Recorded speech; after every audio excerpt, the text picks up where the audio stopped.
I'm Asher, 40, and I've spent most of my life being the responsible one in my family.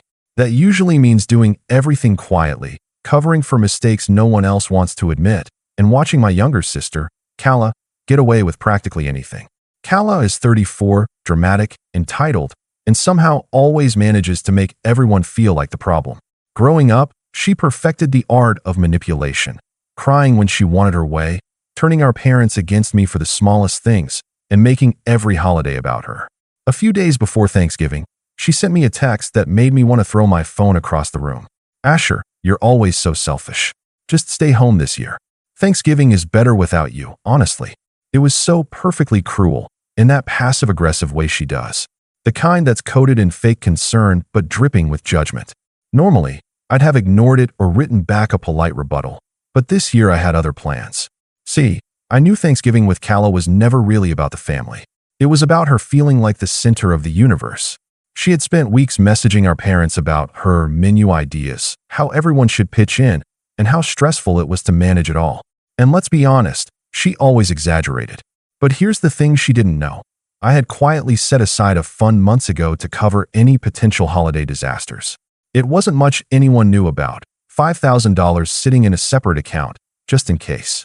Kala had no idea it existed, let alone that I could move it around at will. When she sent that text telling me to stay home, I smiled. I didn't reply. I just quietly reversed the transfer I'd made earlier that week to her account. $5,000 vanished. Not missing because of a mistake, not delayed. Vanished. And she had no idea. Thanksgiving morning started like any other. I made myself coffee, settled into the armchair by the window, and watched the day unfold. From afar, I could almost see her racing through the kitchen, checking the account on her phone, muttering under her breath about how incompetent the delivery services had become.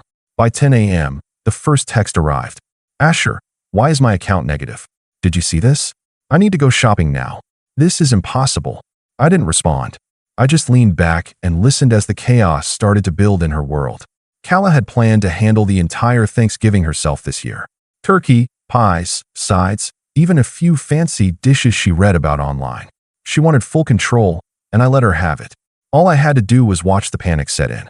By 11 a.m., she was sending frantic voice messages. Asher, please, tell me you didn't do this on purpose. I don't know how to fix this.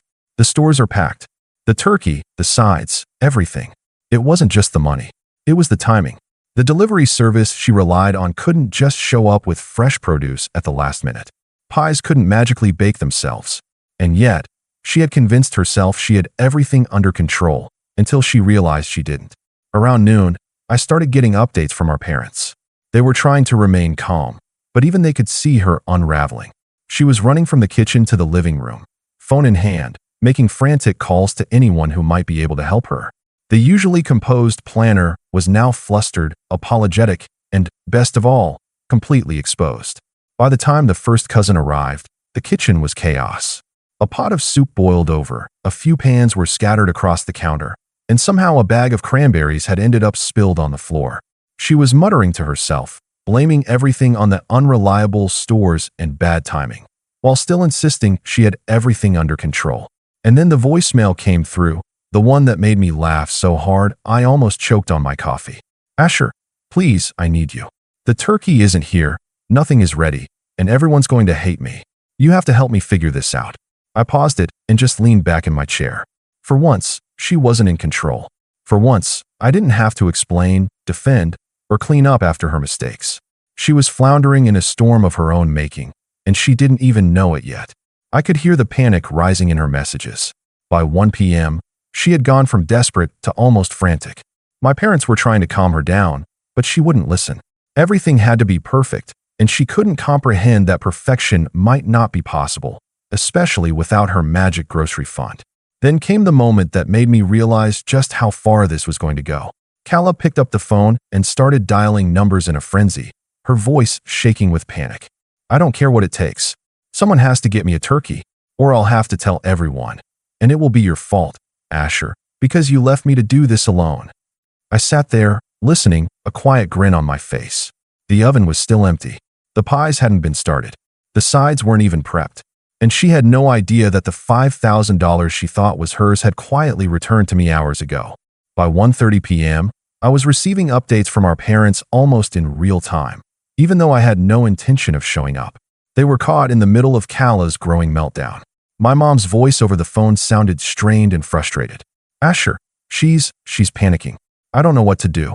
She's yelling at everyone on speakerphone. The neighbors probably think we're having some kind of emergency. Just let her flail, I said, smiling. It was therapeutic in a way I hadn't anticipated.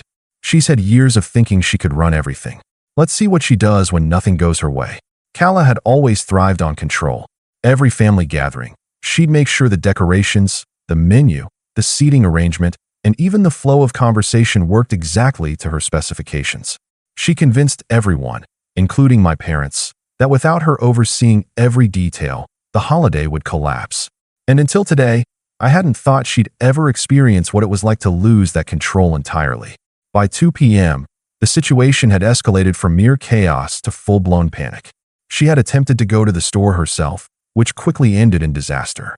According to my mom, she returned home frazzled, with only half the items on her list and nothing that resembled the turkey she promised. Asher, she's standing in the kitchen with raw vegetables in one hand and a grocery bag in the other, just shouting at the ceiling. My mom whispered over the phone. Oh, she's doing great, I said, sipping my coffee. The sounds of her failure, filtered through snippets from our parents, were almost cinematic. She was pacing back and forth, voice rising with every passing minute, talking to herself, checking the account over and over, muttering about how she had planned this for months and everything was ruined. And it was. She hadn't realized that the $5,000 transfer she counted on was never hers to begin with. In her eyes, the account should have covered all her extravagant plans, specialty pies, imported cranberry sauce, extra sides, and even the artisan bread she insisted on buying because it just felt right for the table. Now, with nothing left, everything fell apart. By 3 p.m., the first guest arrived. My cousin, Elliot, a quiet type who usually stays out of family drama, texted me with a mix of concern and disbelief. Asher, I don't know what's happening over there. Kala is screaming at mom about the groceries. Oven is empty, pie's not started. She's losing it. I couldn't help but grin. The fun part, I thought, was seeing her unravel so completely without realizing it was all a consequence of her own behavior. Well, and a little of my intervention. She had spent years belittling me, blaming me for everything she deemed inconvenient, and manipulating everyone around her. This was her moment. And yet, I wasn't prepared for just how far she'd go in her desperation. Around 3:15, my parents called me again. Their tone had shifted from concern to pleading. Asher, she's talking about canceling the dinner. She says she can't do it, and everyone will be angry. She's threatening to call the neighbors to borrow money or groceries. I don't think she realizes the account is empty. Let her, I said softly. It's her turn to experience the panic she's caused everyone else for years. It was clear she hadn't even considered backup plans. Everything was hinging on her ability to control the store, the delivery, the baking, the timing, everything she loved to micromanage. And now, without the funds she counted on, she was floundering. By 3:30, she had started calling the stores directly, demanding that they deliver items immediately. My parents had tried to explain that nothing could be done on such short notice, but she refused to listen. According to my mom, her tone went from frantic pleading to outright threats. Tell them they'll regret this. Tell them my family is counting on this dinner. If they can't get it here, I'll make sure everyone knows this is their fault. My mom sighed heavily. Asher, she's out of control. She's even threatening the clerks in the stores. I've never seen her like this. Meanwhile, I was sitting in my apartment, letting it all play out. I watched the clock tick toward 4 p.m. I didn't have to do anything. She was creating her own storm, and every decision she made was leading her deeper into panic. By 4:15, the voicemail count on my phone had grown. They were frantic, almost manic in tone, and she was leaving new messages every few minutes. My favorite, so far. Asher, this is ridiculous. The store says the turkey's gone, the pies aren't available, and the deliveries won't arrive for hours. You have to fix this. If I can't get everything, everyone's going to hate me. It wasn't just about the food. It was about her ego. Thanksgiving, in Kala's mind, was a performance, a demonstration that she could orchestrate perfection. The idea that the day might go wrong, and that she might be powerless to prevent it, was unbearable. And because I had quietly reversed the funds, she had no safety net. Then came the tipping point. At around 4:30, my mom called again, sounding more frantic than I had ever heard her. Asher, she's threatening to leave the house and come to you to get the money. She says she can't handle this and that you're the reason it's all falling apart. She's yelling at the dog now. I almost laughed aloud. The picture in my head was perfect. Kala, hair slightly disheveled, standing in the middle of the kitchen, yelling at anyone, or anything, that dared to exist while her dinner plans were unraveling. And that's when I realized something even better. She wasn't just panicking. She was going to try to escalate this in ways I hadn't fully anticipated. My parents were trying to calm her, but she refused to hear reason. The house was tense, the oven was empty, and the aroma of holiday cooking, so central to her elaborate plans, was missing entirely. Then, at exactly 4:45, my phone buzzed with another voicemail. I opened it with a mixture of curiosity and anticipation. Her voice was shaking, almost hysterical. Asher, I don't care what it takes. I need the money, or the food, or someone help me, please. I can't host this dinner like this. Everyone's going to be disappointed. This is all your fault. I stopped it and just sat back, thinking. For years, she had pushed, manipulated, and controlled. For years, she had blamed me for imagined slights and inconveniences. And now, finally, she was facing the consequences of her own entitlement. I was about to learn, though, that her desperation had limits I hadn't predicted. What she did next changed everything, and it wasn't subtle. It wasn't minor. And it forced everyone in the house, including my parents, to confront just how far Kala would go to maintain control, even if it meant creating chaos for everyone around her. By 5 p.m., it was clear that Kala had crossed the point of mere panic. Now, she was operating on pure desperation, lashing out at anyone who stood in her way. My parents were trapped in a cycle of appeasement and bewilderment, trying to calm her while also managing the mounting chaos in the kitchen. I was far away, watching from my own quiet sanctuary, enjoying the fruits of a carefully laid plan. The first wave of disaster hit when she realized the turkey, the centerpiece of her carefully curated table, was no longer obtainable at any of the nearby stores. She had called every single place she could think of, speaking in increasingly sharp tones, shifting from pleading to veiled threats. According to my mom, she even tried to convince a delivery service to make an exception, insisting that the family would be furious if they failed. The delivery service, of course, politely declined. Asher, my mom whispered in despair during one of her calls to me. She's crying. She's yelling. She's pacing and screaming at the counters like they can do magic. Let her, I said, taking a sip of coffee. She spent decades thinking she could control everything. Now she's learning the hard way. By 5:30, she had moved beyond panic calls and was taking matters into her own hands, or at least attempting to. My mom described a scene that was equal parts tragic and absurd. Kala standing in the driveway, flustered and red-faced, juggling grocery bags, muttering about how this would ruin everything. Then, she started calling neighbors, demanding to borrow turkeys, pies, ingredients. My parents tried to explain that it wasn't appropriate to involve others in her meltdown, but she ignored them entirely. She's threatening to just leave the house and come to you, Asher, my dad said over the phone, voice tight. She says she'll get the money herself if she has to, and she's accusing you of deliberately sabotaging her. I let that sink in. Perfect. The beauty of this plan wasn't just about removing her control over the day. It was about letting her panic escalate, forcing her to confront the consequences of her own behavior. She had spent years manipulating everyone in the family, turning holidays into competitions for attention and dominance. Now, she was flailing in the spotlight she demanded. By 6 p.m., she realized that even the neighbors couldn't save her. No one could provide enough groceries or the turkey she wanted at that hour. The oven was empty, counters were scattered with half-prepared sides, and her signature pies remained unbaked. She had not anticipated any of this. She had assumed her money would always cover everything, that her charm and threats would always get results. Now, she was completely exposed. I could hear the desperation creeping into her voicemails. One of them, left just after 6, was almost comical in its panic. Asher, please, you can't just let this happen. I need this dinner, the turkey, the pies, the sides. If I can't pull this together, everyone's going to think I'm incompetent. You have to fix this. I didn't reply. I didn't need to. The beauty of it was that she had no idea I had engineered this entire situation. The $5,000 she thought she could spend at Will was long gone, quietly returned to my account. Every frantic call, every frantic purchase attempt, every meltdown in the driveway. It was all part of the plan. At 6:30, she made the first move that showed just how far she would go to maintain appearances. According to my parents, she was attempting to salvage the dinner herself. But in her panic, she had made an almost comical series of mistakes. The sides she tried to cook were under-seasoned or burnt. The pie dough she attempted to roll out had stuck to the counter in one solid sheet. She had forgotten to thaw one of the key items, which now sat frozen and unusable. And yet, she refused to admit defeat.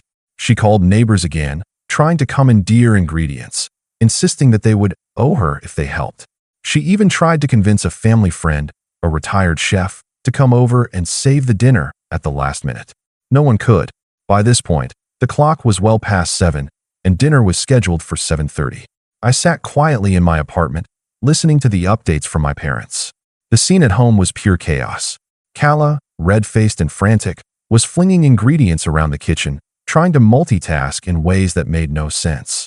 She was arguing with the delivery drivers who had arrived too late, blaming them for her own lack of planning. She was threatening to cancel the dinner outright, insisting everyone should stay home and go hungry, rather than let the event be imperfect. Then, at 7 p.m., she crossed a line. My parents called me, voice shaking. "Asher, she's screaming at the family now. She's accusing you of sabotaging her, of trying to ruin Thanksgiving, and she's telling everyone not to eat until she fixes it. She's actually standing on a chair and pointing at everyone like she's in charge of some army." I leaned back, suppressing a laugh. The situation was surreal. Kala, who had spent years positioning herself as the ultimate authority in our family, was now reduced to chaos incarnate, desperate to enforce control she had lost hours ago. "She thinks if she makes everyone wait, it will magically fix itself," my mom said. "Asher, what do we do?" "Let her," I replied calm. "She's the one who created this. She wanted to control everything. Let her see the result." And then came the moment that sealed the evening. Kala, in her frantic state, tried to salvage the centerpiece of the dinner, the turkey. But in her panic, she hadn't fully read the instructions on the thawed one she had managed to grab. The oven, still empty for over an hour, finally was turned on, and she realized too late that it wasn't preheated correctly. She had no idea how long it would take, and now she was screaming at the oven itself. "This is ridiculous. I can't do this. Asher, you've ruined everything. Nobody will forgive me for this disaster." I could hear the despair in her voice, the absolute collapse of the image she had built for herself. Years of manipulation, entitlement, and control, all undone in a matter of hours. And she had no idea who, or what, had truly set the stage. I sat back and let it unfold, my mind racing with the possibilities. I hadn't even stepped into the house yet, and already, the first act of revenge had played out perfectly. Kala's frantic energy, the incomplete dinner, the empty oven, and the frustrated family, they were all living proof that entitlement has consequences, even if the person experiencing them refuses to see it. By 7:15, my parents were doing their best to salvage what remained of the dinner. Kala was arguing over trivial details, the placement of napkins, the temperature of the pies, the timing of the stuffing. She was so absorbed in her own panic that she didn't notice the utter collapse of her carefully orchestrated event. And that's when I realized she was about to do something drastic, something that would completely expose her, and in a way she could never recover from. What she did next wasn't just panic. It was full-blown desperation, a combination of manipulation and recklessness that would bring the entire night to a breaking point. By 7:20 p.m., the situation in my parents' house had reached a level of chaos that was almost cinematic. Kala, frantic beyond reason, had taken over every available surface in the kitchen. Pots and pans were precariously stacked on the counters, ingredients spilled across the marble, and utensils lay abandoned in half-prepped dishes. She moved between tasks like a whirlwind, muttering to herself about how everyone would judge her if anything went wrong. Her voice carried the sharp edge of desperation, punctuated by muttered threats and exclamations that seemed meant for no one in particular. My parents were attempting to mediate, hovering behind her, trying to gently suggest compromises, rearranging items, or offering minor solutions. Every time they spoke, Kala twisted their words into accusations. "You're siding with him. You're trying to undermine me. Stop interfering with my dinner," she shouted, swiping at a pile of flour that had accidentally spilled onto the counter. The kitchen had become a storm zone. The scent of burnt bread and half-cooked vegetables mixed with the sharp tang of raw onions. My mom tried to step in, carefully, but Calla barely noticed her, too consumed by her imagined catastrophes. She seemed convinced that if she didn't maintain complete control, the holiday would collapse entirely, and that every family member would judge her mercilessly. It was then, as if the final thread of her composure snapped, that she made the decision that would tip the scales completely. Grabbing her phone like it was a lifeline, she darted toward the front door. She didn't just walk. She practically flung herself into the driveway, yelling over her shoulder. According to my mom, she was nearly vibrating with panic. "Asher, you have to fix this right now. I can't do it. If dinner isn't perfect, it's your fault. I don't care if it's too late. I need you to." And then she stopped mid-sentence, confusion replacing the panic as she realized the driveway was empty. She had assumed, as she always did, that I would answer immediately, that I would swoop in and rescue her like I had countless times before. But I hadn't. I wasn't going to. I sent a single text. "Check your account balance." There was a long silence, then the frantic scrolling, the tapping and swiping as she tried to reconcile the numbers on her screen with the expectations she had built for the day. Within moments, the reality hit her like a freight train. The $5,000 she had assumed would cover every extravagant detail. The turkey, the sides, the pies, even the specialty bread she insisted on, was gone. Returned quietly, secretly, to me. Every frantic purchase, every last-minute scheme, had been impossible because the funds she relied upon no longer existed. My mom later described the look on her face as she returned to the kitchen. Pure disbelief mixed with rage, a storm of emotions that left her nearly incoherent. She stormed back inside, flinging accusations at anyone nearby, from the delivery drivers who had arrived late to the grocery store clerks who had no control over inventory. And, of course, to me. "Asher did this. He sabotaged me. He wants me to fail," she screamed, voice echoing off the walls, fingers pointing wildly at anyone who dared approach. My parents were exhausted and embarrassed, trying everything they could to calm her down. My mom, in a quiet attempt at diplomacy, suggested a small compromise. "Calla, let's just use what we have and rearrange the menu. It'll be fine." She refused, shaking her head violently, eyes wide and furious. She couldn't accept imperfection.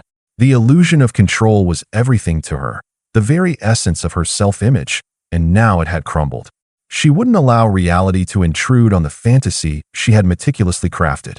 By 8 p.m., the house had quieted in the sense that most people had stopped speaking. The occasional mutter or muttered curse from Calla cut through the air, but otherwise, it was a tense, heavy silence. She scoured the kitchen relentlessly, tossing aside anything she deemed substandard, inspecting every pan, dish, and ingredient as if one minor imperfection would spell catastrophe.